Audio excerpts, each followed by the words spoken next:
सदाशिवसमारम्भां शङ्कराचार्यमध्यमाम् अस्मदाचार्यपर्यन्तां वन्दे गुरुपरम्पराम् नारायणसमारम्भां व्यासशङ्करमध्यमाम् अस्मदाचार्यपर्यन्तां वन्दे गुरुपरम्पराम् ॐ अम्पोरुवंशसञ्जातम् अखिलागमवेदिनम् रुद्रकोटीश्वरम् अस्मद्गुरुदैवं नमाम्यहम् श्रीगुरुः सर्वकारणभूता शक्तिः ॐ श्रुतिस्मृतिपुराणानाम् आलयम् करुणालयम् नमामि भगवत्पादशङ्करम् लोकशङ्करम्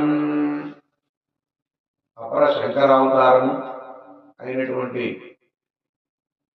జగద్గురు ఆదిశంకరాచార్యుని విరచితమైన శివానంద లహరి నుండి 3వ శ్లోకం. త్రైవేద్యం హృద్యం త్రిపురహరమాద్యం త్రినయనం జటాభారోదారం జలదురగహారం మృగధరం మహాదేవం దేవం మయి భావం పశుపతిం చిదాలంబం సాంబం శివమతి విడంబం హృది భజే.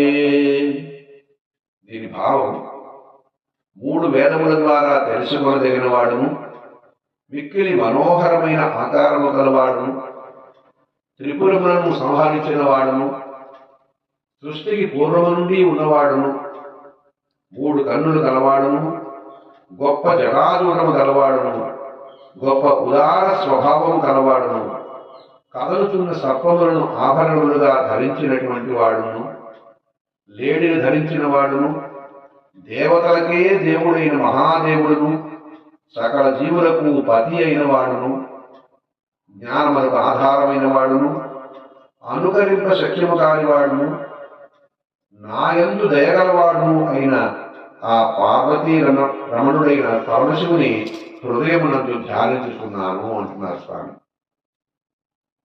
ఓం నమ శివాయ. సర్వం శ్రీ సదాశివ పరబ్రహ్మణ పాదార్పణం పాదారవిందార్పణం. స్వస్తి.